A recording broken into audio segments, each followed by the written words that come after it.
Wesley Moreira.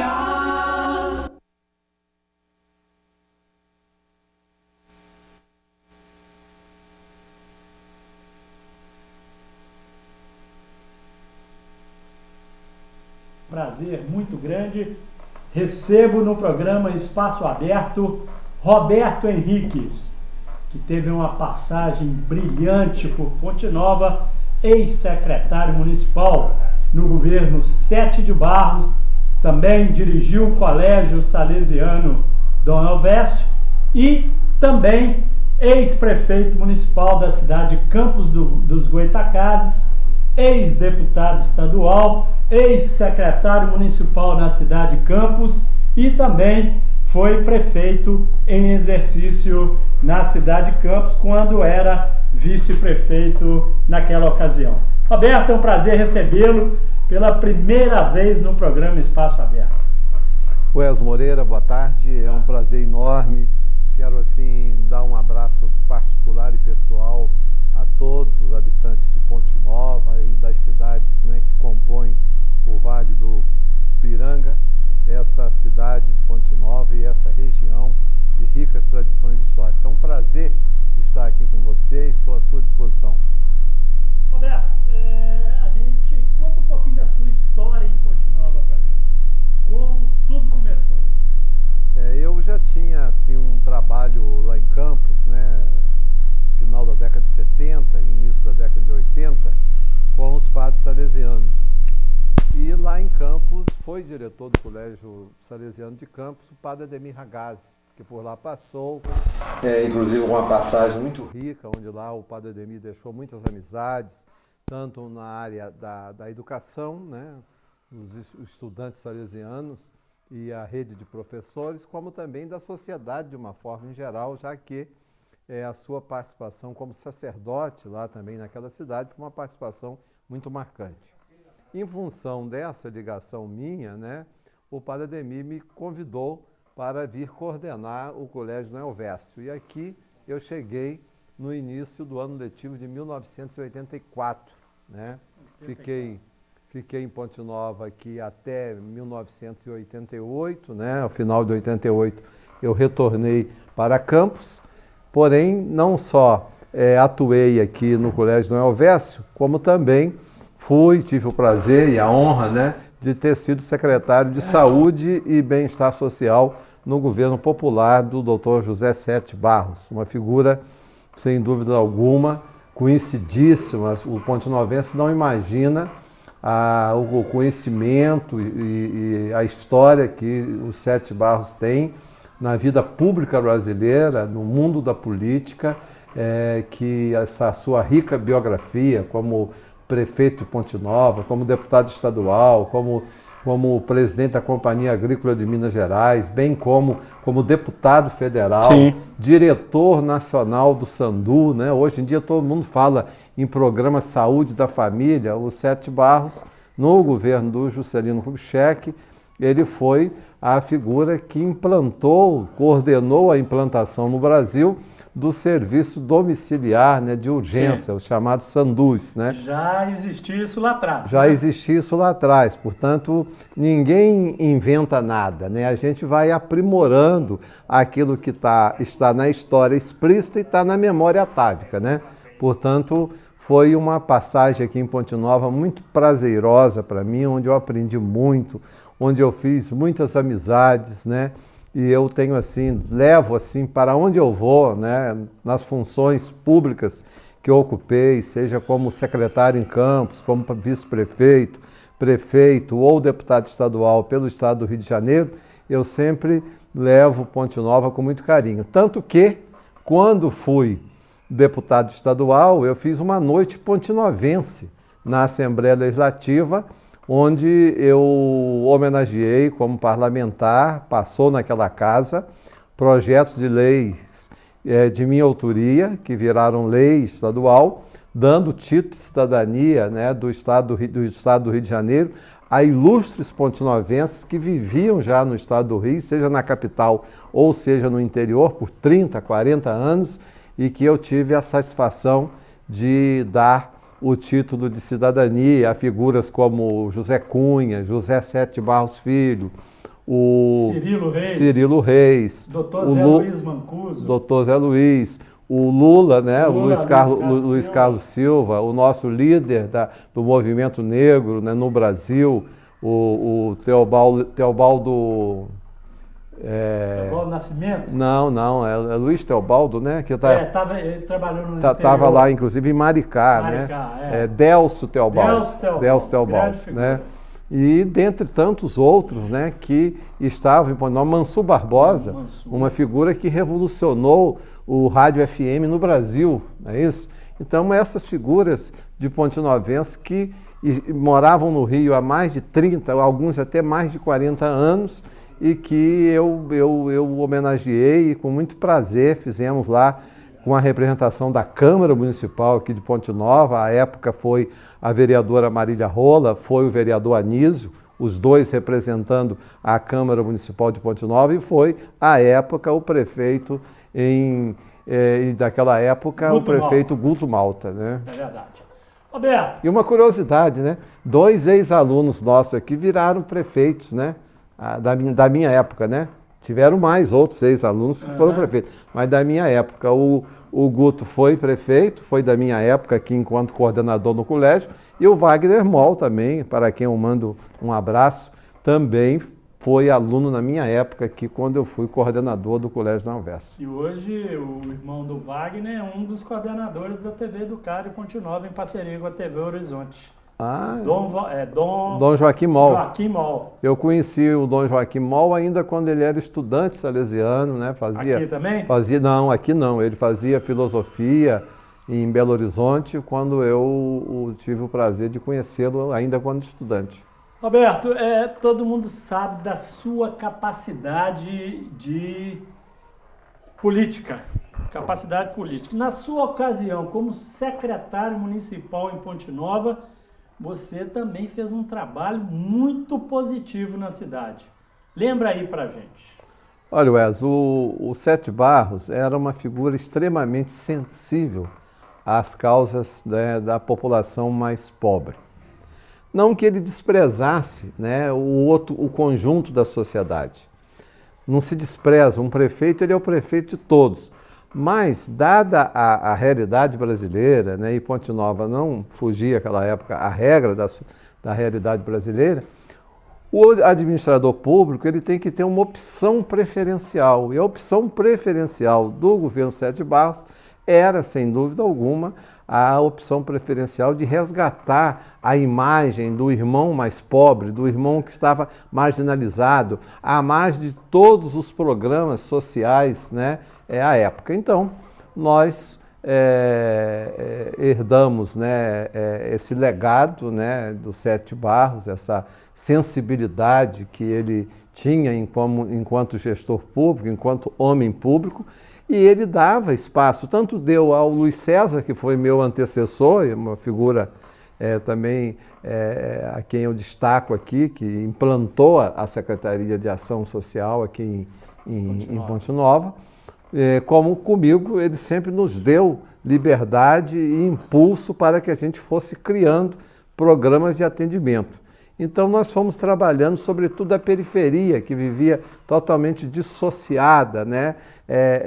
Havia uma espécie de um rompimento entre a prefeitura e essa camada mais pobre. E o SET foi estreitando, né? Levando a essas regiões, né, o equipamento comunitário, levando a creche, levando a escola, levando a rede de extensão de energia elétrica, a iluminação pública, levando o calçamento, né? O calçamento que muitos bairros pobres de Ponte Nova não tinha sequer calçamento. Foi levando o programa de atendimento à criança, a suplementação alimentar à população. Aqui em Ponte Nova, naquela época, tinha muito trabalhador que ia para os canaviais, né, para o corte da cana, não é isso? Então, e até crianças que iam também, né? Então, numa visão de eliminação do trabalho infantil, ele implantou a primeira creche aqui mais em bairro pobre, que foi no bairro São Pedro, não é isso? Onde ali pôde, que era o grande centro de pessoas que iam, né, para o corte da cana. Né? Isso, o maior segmento de pessoas do corte da cana saía do bairro de Fátima, do bairro São Pedro, que tem outros bairros que naquela época não existia. Hoje tem bairro São Geraldo, naquela época não existia, né? E tantos outros bairros de periferia. Aqui o bairro de periferia dos irmãos mais pobres era mais o Triângulo Novo, né? E o bairro São Pedro e o bairro de Fátima. Então, naquela oportunidade, ali criamos, né, com a Nazaré, foi uma líder comunitária, né, lá do novo Triângulo Novo. Triângulo Novo. Criou um atendimento para dar essa proteção, né, social àquelas famílias mais pobres, numa parceria com um movimento comunitário dela, da associação comunitária, como também com a associação comunitária do bairro São Pedro, né? Inclusive eu participei da fundação dessa associação, junto com o Antônio Benedito, que depois virou vereador, o seu José Lúcio, né? E tantos outros, né, moradores ali do bairro São Pedro. Então o SET o governo dele cumpriu esse papel. E eu, né, não só eu, mas todo o governo, porque não existe, eu não acredito em governo de homens fortes, secretário forte.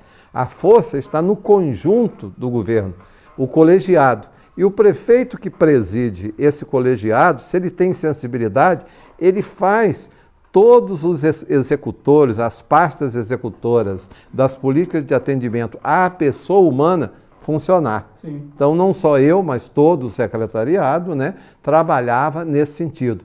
Nós criamos aqui um programa revolucionário, né, no governo do SET, que eu tive o prazer de coordenar junto com o Ricardo Mota, que era o programa Nova Ponte Nova, em que a gente ia na sexta-feira, levava, né, todo o corpo de atendimento à população ali, é tipo uma prefeitura presente, né? Onde ali a gente identificando aquilo que era deixado, né, que a rotina da prefeitura não fazia, né, e deixava alguns buracos, né, no atendimento, e mais aquilo que existia de desafio a ser superado, né, como pagamento da dívida social que ali estava, seja na área de urbanismo, seja na área da iluminação pública, da limpeza pública, da educação. Aí a gente fazia esse inventário.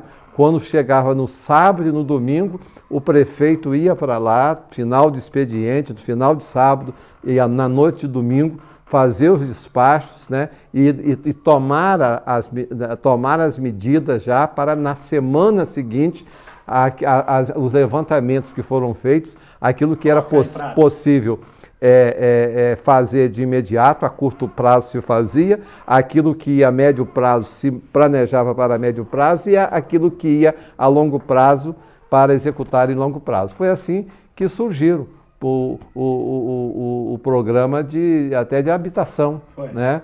Em que o SET conseguiu, naquela época, o presidente era o presidente Sarney, trazer várias casas populares para Ponte Nova. Né? Certeza. Como também o resgate, né, do Sandu.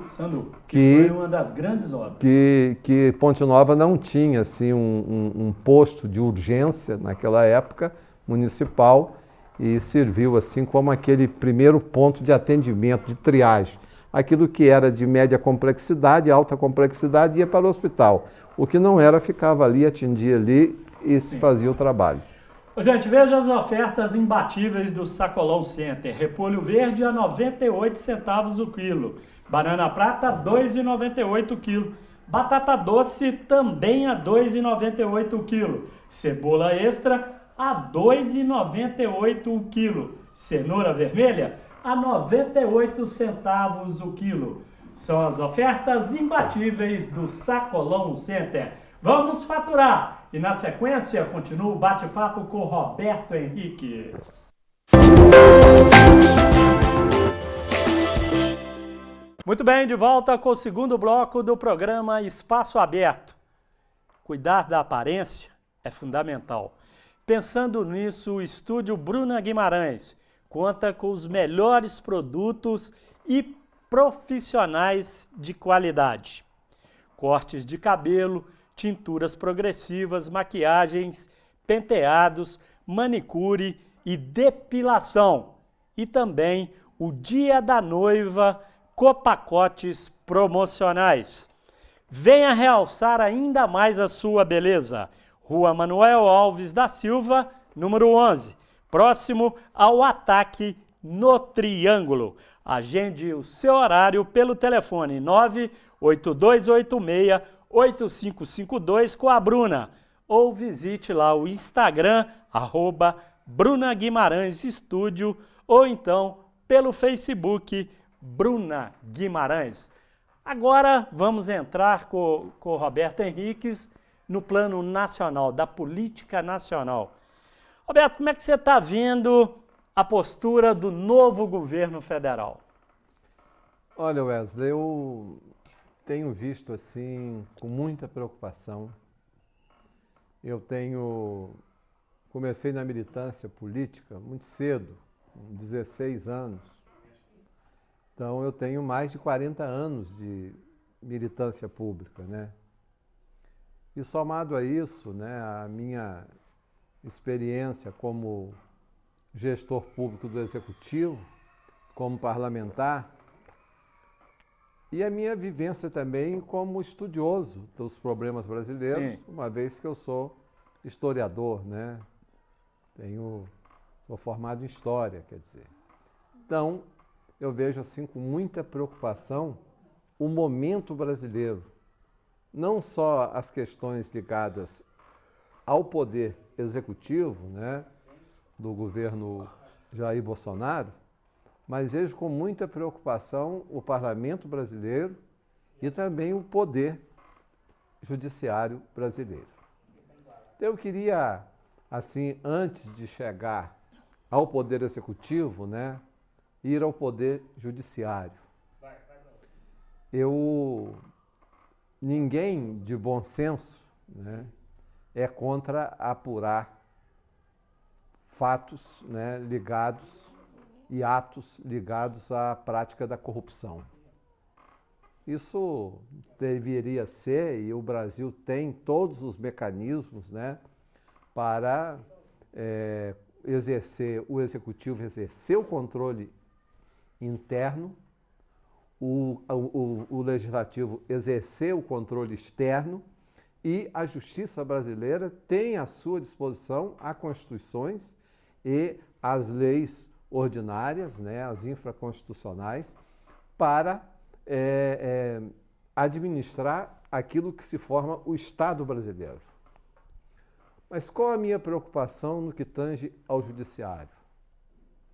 Está havendo uma campanha, né, de desinformação nesse país, através principalmente das redes sociais e do jornalismo corporativo, aquele chamado jornalismo de coleira, aqueles que estão na coleira dos bancos, na coleira dos grandes anunciantes e que serve ao capital internacional. Então existe toda uma tentativa perigosa de jogar a população contra as autoridades e contra as instituições. Olha, nós vimos aí o filho do presidente, o Eduardo Bolsonaro, vai lá e invadiu o Supremo Tribunal Federal com meia dúzia de soldados e um jipe. Nós vimos aí inflamar a população, né, os setores excitados, né, neuróticos da sociedade brasileira, através de robôs que impulsionam, né, as fake news, jogar a população contra decisões do Supremo Tribunal Federal, contra decisões do STJ, etc. Não é isso? E muitas vezes isso aconteceu porque em vários casos o judiciário deixou de julgar com a Constituição. Sapatearam em cima da Constituição. Você veja bem, a Constituição é clara. Ninguém pode ser preso antes do trânsito em julgado. Isto é, pode ser preso? Pode. Se alguém está ameaçando testemunha, se alguém está atrapalhando as investigações, pode fazer a prisão provisória. Correto?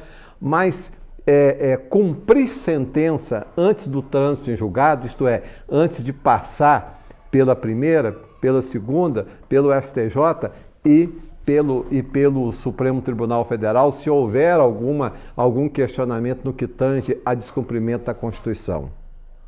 Aí o que acontece?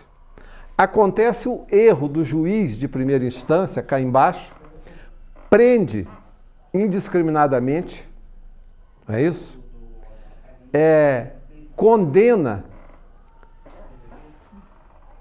na base do fervor da opinião pública, juiz julgando de acordo com a opinião pública, o Supremo Tribunal se sente ameaçado e aqueles ministros que são covardes, que não têm a coragem de julgar segundo os autos, julgar pelos autos e não pela capa do processo, muitos se acovardam e acabam julgando de acordo com a opinião pública. Aí por isso que havendo essa desinformação, há esse descontentamento no Brasil das pessoas com os tribunais superiores e as pessoas criando verdadeiros ídolos de pés de barro cá embaixo.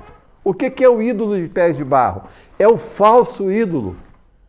Aquele que é ídolo, que é feito de barro na beira da praia, não é isso? E quando vem a onda, ele é derrubado, porque os pés dele é de barro, ele é falso. Então criaram esses ídolos, não é isso? E começaram a condenar pessoas sem provas. Prova tem que ser provado. Não existe indício. Você não condena ninguém por indício. Você investiga alguém por indício. Você conclui uma denúncia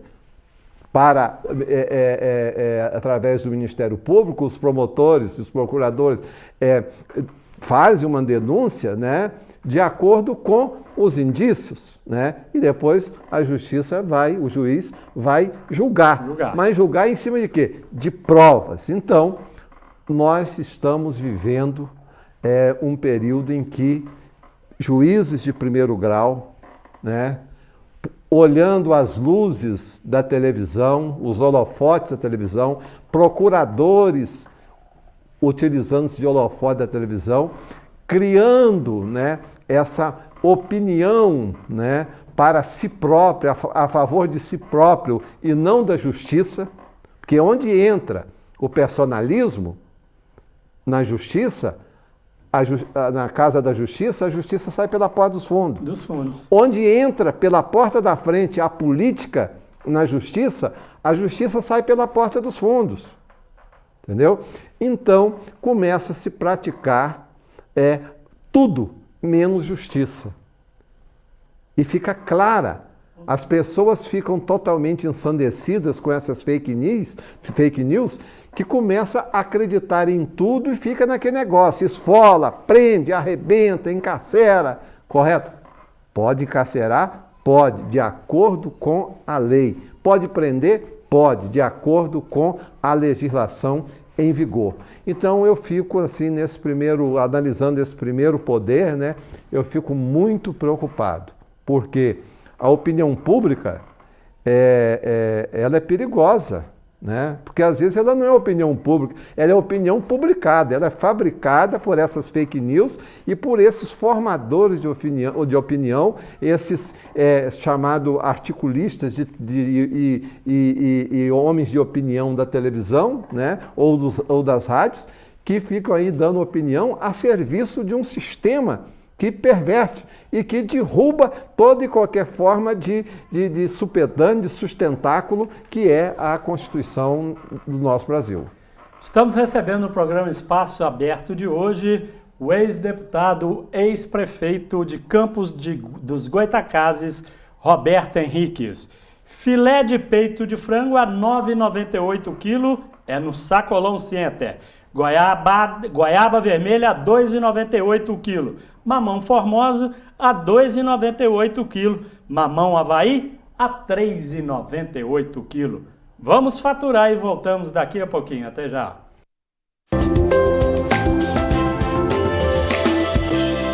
Bem, de volta com o programa Espaço Aberto, só passando um recado aqui que no dia 8/10 foi eleita a nova diretoria da Associação dos Moradores do Bairro de Palmeiras. Elegeu o presidente João Lopes de Sá Filho, primeiro vice-presidente José Paulo Reis, segundo vice-presidente José Alfredo Padovani, primeira secretária Sônia Maria de Souza Pena, segunda secretária Maria José Martins Pereira, primeiro tesoureiro José Martins, Zé Ratim da Ótica, segundo tesoureiro Sálero de Araújo Costa Cal, do Sacolão Center, conselho fiscal, primeiro conselheiro Antônio Costa Garavini, segundo Gilson José de Oliveira, o ex-padre Gilson, e terceiro José Maurício Pereira, Zé Maurício Pereira. Lembrando ainda que eles tomarão posse em breve e a gente estará anunciando. Roberto, vamos completar o seu raciocínio com relação ao governo federal, plano nacional aí. Então estávamos falando no plano nacional do Poder Judiciário. Então eu estava colocando no outro bloco a minha preocupação contra o desvio da Constituição, né? E o país que não respeita, que as autoridades não respeitam a Constituição, ele começa a propiciar a selvageria, né? A selvageria jurídica, a selvageria social, não é isso? Começa a valer não a força do direito, mas começa a valer o direito da força, né?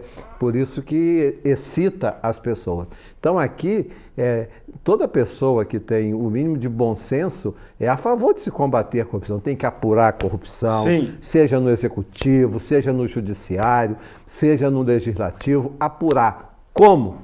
Com as regras da Constituição. Porque senão acontece o quê? O dia que a história for reescrita e o dia que essas condenações forem revisadas, né, cai tudo por terra. Vê que foi na realidade um jogo de cena, não é isso? Vê que na realidade não se quis combater corrupção coisa nenhuma. O que se quis foi fazer política, o que se quis foi construir uma nova estrutura de poder. E hoje em dia com a Vaza Jato isso está claro. A ambição política do senhor Sérgio Moro, a ambição política do senhor procurador Dallagnol. Qual país sério em que um juiz que liderou uma operação, daí meses, renuncia à sua condição de juiz para ser ministro de Estado? Verdade. Tinha que fazer pelo menos a chamada quarentena, não é isso?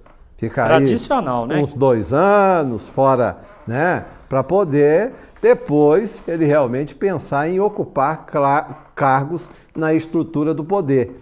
Então a minha preocupação é com a legalidade. Combater a corrupção, sim, mas combater de acordo com as leis, de acordo com a Constituição, até para não acontecer determinadas ações que leve o questionamento da legalidade dessas ações, dessas decisões e venham anulações. Então, é seguir a lei. Você segue a lei, você não corre o risco das suas decisões serem reformadas. Aí, quando chega lá em cima, um juiz do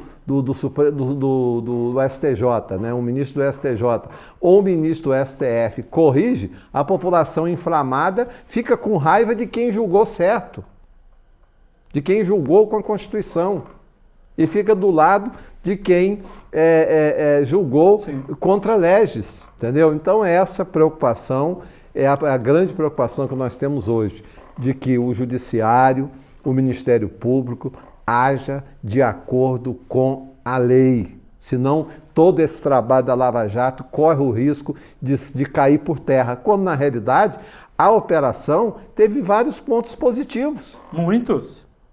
Nós ressaltamos e reconhecemos os pontos positivos da Operação Lava Jato. O que nós estamos aqui questionando são os desvios.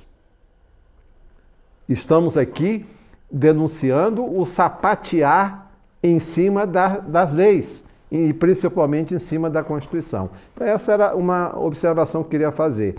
O Legislativo, né, principalmente a Câmara Federal, né, nós nunca tivemos uma representação tão ruim.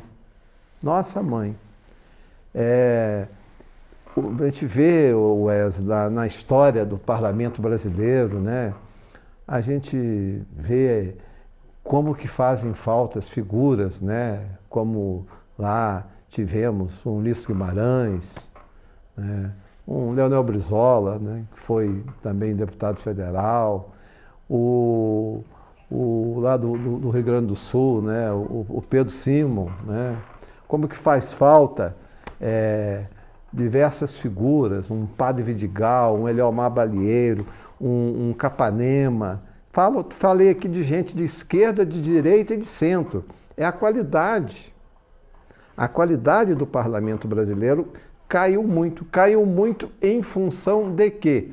De toda essa onda de fake news que foi sendo feito, não é da agora dessa última eleição. Nessa última eleição, essa onda foi maior, mas a apresentação para a população, através de uma propaganda deformada, onde figuras sem qualquer tipo de apreço à população chegam a esses cargos. E chegam como? Eles chegam bons e ficam ruins lá? Não. Não acreditem nisso. A pessoa, quando é boa, ele sai daqui boa e continua boa lá no parlamento ou no executivo. Agora, aquele que é ruim lá como prefeito, que é ruim como deputado ou como governador, ele já saiu ruim daqui. Ele já saiu daqui mal intencionado ou a serviços de grupos, e principalmente grupos econômicos fortíssimos. Então, as nossas bancadas, né, que existem na Câmara Federal, aí vamos nos ater aqui ao Congresso apenas, para a gente não estender muito, elas são financiadas como? Um grupo é financiado pelos banqueiros. O outro grupo é financiado pelos ruralistas. Quando eu falo de ruralista, não é o bom ruralista, o proprietário rural, o trabalhador, não, eu falo dessas grandes companhias internacionais, né, que vêm para aqui explorar o povo brasileiro, ou explorar o território brasileiro. Hoje, as grandes companhias do agronegócio, o brasileiro é dono apenas do transporte, entendeu? É dono apenas do transporte, entendeu? Os insumos é multinacional, né? Os grãos que se produz, multinacional, não é isso? Mas, na realidade, eu estou aqui falando e defendo o agricultor brasileiro. Esse a gente defende, né? Então, essas grandes companhias agrícolas, né, financiam deputados para ir para lá. O dono de empresa de ônibus, os distribuidores de gasolina, essas empresas petrolíferas, etc. De bebidas. De bebidas. Então, cria essas bancadas em que o deputado não é seu defensor. O deputado é office boy de banqueiro, office boy de máfia da gasolina, office boy da milícia, office boy do tráfico, office boy dessas companhias agrícolas internacionais. Não é isso? Eles viram office boy. E se não cumprir o roteiro, eles não ganham na próxima. Correto? Até caçam. Verdade. Entendeu? Então, nós precisamos melhorar a qualidade do parlamento. Se melhora como? Reforma político-eleitoral partidária e voto distrital. Olha, aqui na região, Ponte Nova e região, Quantos deputados caça-voto aparecem aqui na época da eleição? Nossa Senhora! Né? Aí arruma uns cabos eleitorais, né? Geralmente pessoas que às vezes faturam até um qualquer com esses candidatos, e vem, ele é gente boa, é tão bonzinho, é uma pessoa muito boa, e pererê, aí o cara pega com muito dinheiro, ele pega 200 votos aqui, 200 em outra cidade. Minas tem 800, 900 e tantos municípios. 853. Né? 853, o cara se elege. E o candidato daqui, do Vale do Piranga, o candidato nativo, há quantos anos não se faz um deputado? Desde Domingos Lana. Tivemos 3 deputados. Desde Felipe Neri. Quantos anos já fazem isso? Ronaldo Vasconcelos, não. Reinaldo. Então, precisamos, né, de eleger pessoas da região, sejam deputados federais ou deputados estaduais. E a região se unindo, né, criando esse sentimento de regionalismo, eu como deputado preguei muito isso e trabalhei muito por isso, né? Criando esse sentimento de regionalidade, nós nos tornamos fortes. E uma vez nos tornamos fortes, a gente elege gente daqui. E gente daqui é mais fácil da gente cobrar. Muito mais. Se elege um daqui, ele começa a sumir, vai para Belo Horizonte e não volta mais, nós sabemos o endereço dele aqui, ele vai ter que voltar. Galinha de casa não se corre atrás. Aí nós vamos puxar a orelha dele. E assim um deputado federal. Se ele é daqui da região, é mais fácil cobrar dele. Então esse espírito de regionalidade é muito importante. Agora, indo, Wes, ao executivo, que vai ficar mais para o próximo bloco, né? Nós vamos adiantando aqui, né? O Brasil, com toda sinceridade, não merece um presidente borricoto, irresponsável, né? Uma verdadeira fraude eleitoral que nós temos aí, que é esse Jair Bolsonaro. É verdade. Veja ofertas do Sacolão Center. Melancia pingo de mel a R$ 1,98 o quilo. Moranga japonesa, 98 centavos o quilo. E tem mais. Ovos brancos a R$ 8,99 com 30 unidades. Pepino caipira, R$ 1,48 o quilo. Pepino comum, também a R$ 1,48. Feijão carioca, R$ 3,98 o pacote. São as ofertas imbatíveis do Sacolão Center. Na volta, o futuro político do ex-prefeito de Campos, ex-deputado estadual pelo estado do Rio de Janeiro, Roberto Henriques. Até já.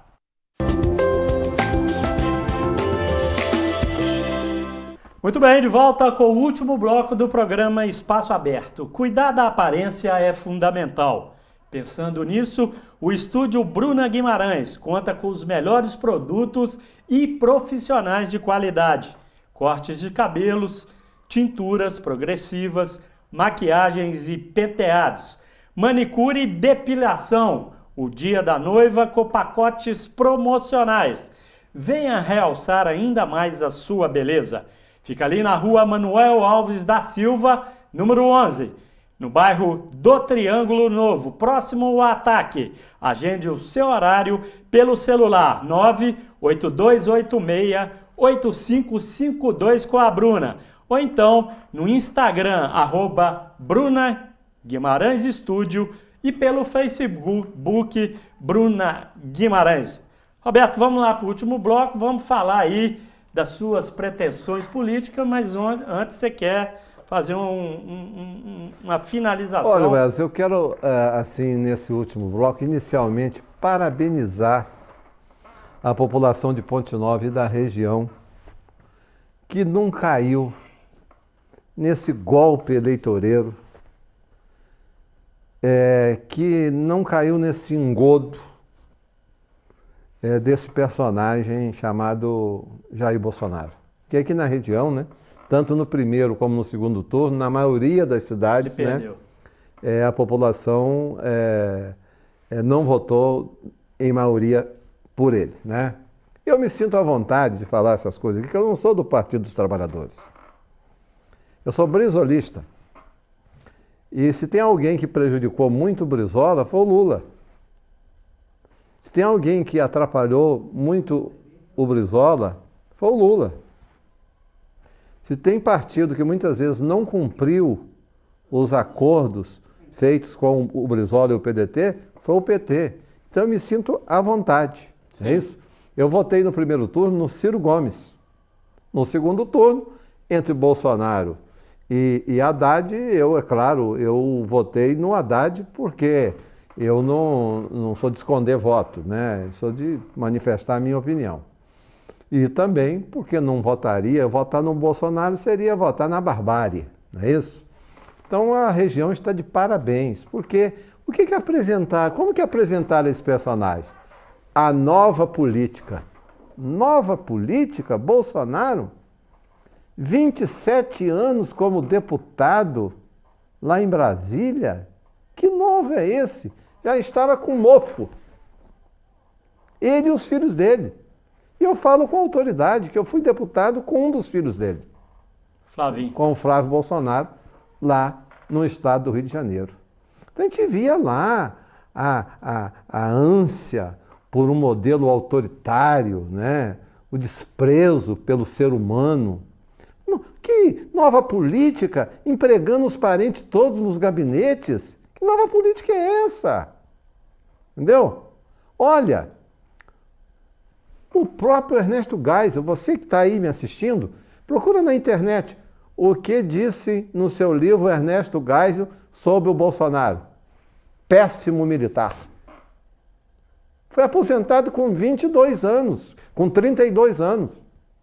E está aí, fazendo uma reforma da Previdência que só prejudica o trabalhador, o aposentado, a pensionista, o comércio e a indústria. E favorece ao capital financeiro. Eu tenho dito, inclusive, isso para vários comerciantes. Vocês estão muito batendo palma para isso aí? Olha, 88% das cidades brasileiras, quem sustenta elas é o aposentado e a pensionista. E agora é assim, a pensionista vai receber 50%. Ou o pensionista vai receber 50% da aposentadoria do parceiro. Quer dizer, e uma farsa montada pelos economistas do capital financeiro, dizendo que existe déficit da Previdência. E, para lá, isso existe como? O que existe é um déficit por causa dos juros e serviços da dívida que o Brasil paga. 40% do dinheiro que o Brasil produz por ano vai para os bancos. 2% só para a educação, 4% para a saúde, 40% para os bancos, repito. Então, inventaram esse déficit da Previdência. E leva lá o seu Silvio Santos, o seu Jair Bolsonaro toda hora. Por quê? Porque ele é um sonegador. Seu Ratinho leva lá por quê? Seu Ratinho deve 60 milhões. A Globo patrocina isso porque não paga. E os bancos estão por trás disso porque são os maiores devedores da Previdência. Aí cai e recai o sacrifício em quem? Né? No trabalhador, na trabalhadora, no mais pobre, na classe média. Quer ver? Tem gente da classe média batendo palma aí? Olha, vocês aqui da região estão de parabéns, porque no Brasil afora já está até formando a ABBA,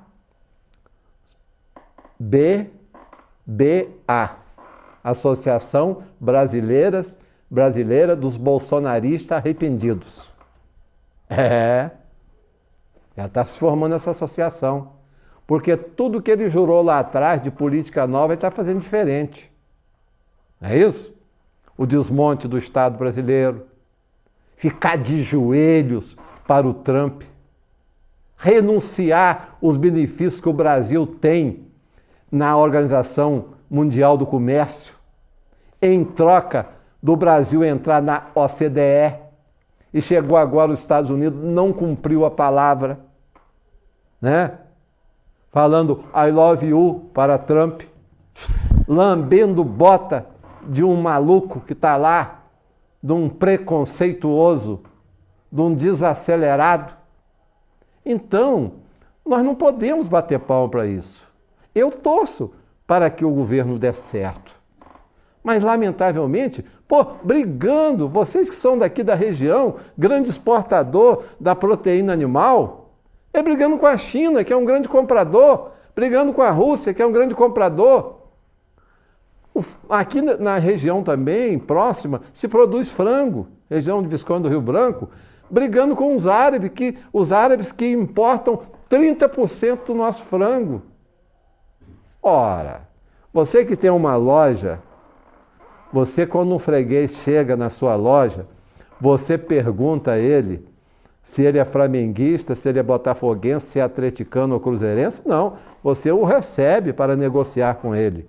Então o Brasil não pode ficar entrando nessa briga miúda, é isso? E os filhos do presidente se comportando como príncipes, entendeu? Se metendo onde não tem autoridade para se meter. Não existe força de portaria com supedâneo nas funções privativas de Sua Excelência, o Presidente da República, para o senhor Eduardo Bolsonaro ficar viajando país afora. Não existe a homologação do Senado para ele se comportar como ministro do exterior.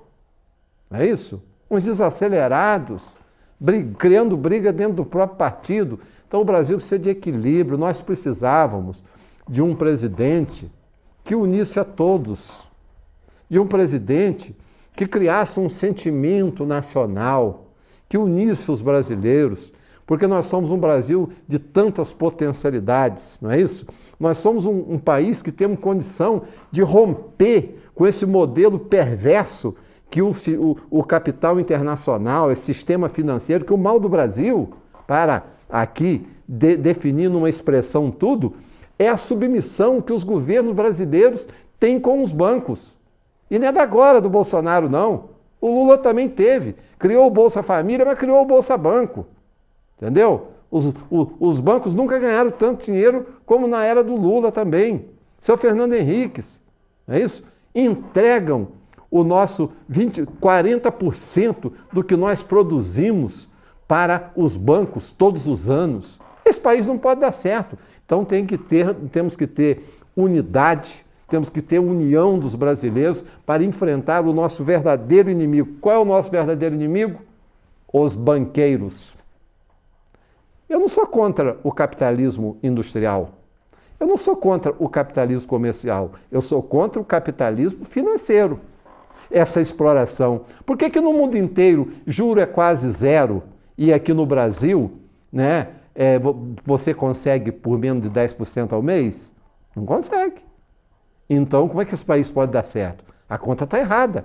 Então, por isso, é hora do Brasil ser dos brasileiros. Mas não na conversa fiada, não. Com atitude, né? Com atitude, não com jogo de palavras, mas com postura. E, lamentavelmente, eu não tenho ilusões. Esse presidente que está aí não tem. Ele é um desagregador. Ele desagrega o próprio partido. Ele há pouco tempo não estava falando com o próprio filho. Quer dizer, é um desagregador, é um desacelerado. Todo mundo sabia disso, mas pregaram para vocês que ele não era. Correto? Deputado, vamos lá falar agora do seu projeto. Rapidinho, 1 minuto para você falar do seu projeto político. Não, quem é do mar não enjoa, né, Wesley? Eu gostaria muito, eu tive uma eleição interrompida em 2008 para prefeito, né? Eu tinha assumido a prefeitura de Campos e como prefeito em exercício e fechei bem a minha participação lá, mas na pré-campanha em 2008 eu acabei adoecendo do coração, né? Não, você sabe da história, não pude ser candidato. Eu gostaria muito, né? Tanto que eu não fui candidato a deputado agora no ano passado, para justamente ficar mais em Campos e para poder eu tentar viabilizar a minha eleição a prefeito de Campos. Estou tentando viabilizá-la, né? Viabilizá-la de uma forma que eu possa ser realmente prefeito, né? Porque, lamentavelmente, né, muitas vezes, muitos aceitam ser prefeito em qualquer condições, eu não aceito. Eu aceito ser prefeito se eu pudesse ser o prefeito de todos os campistas e ser prefeito de verdade, não é isso? Então, essa é uma condição sine qua non para mim. Então, estou tentando viabilizar esse cenário. Se eu conseguir viabilizar, sou o candidato a prefeito de Campos, é o nosso próximo projeto. Quero agradecer imensamente aqui a você, Wesley, agradecer à TV Educar e dar assim um abraço pessoal e particular a todos vocês aqui de Ponte Nova e dessa região do Vale do Piranga, uma cidade e uma região de ricas tradições históricas. Muito obrigado. Falei com o Roberto Henriques, ele que tem um futuro promissor para a cidade de Campos dos Goytacazes. Eu volto na próxima segunda-feira, às 17 horas, ao vivo, se Deus assim nos permitir. Tchau!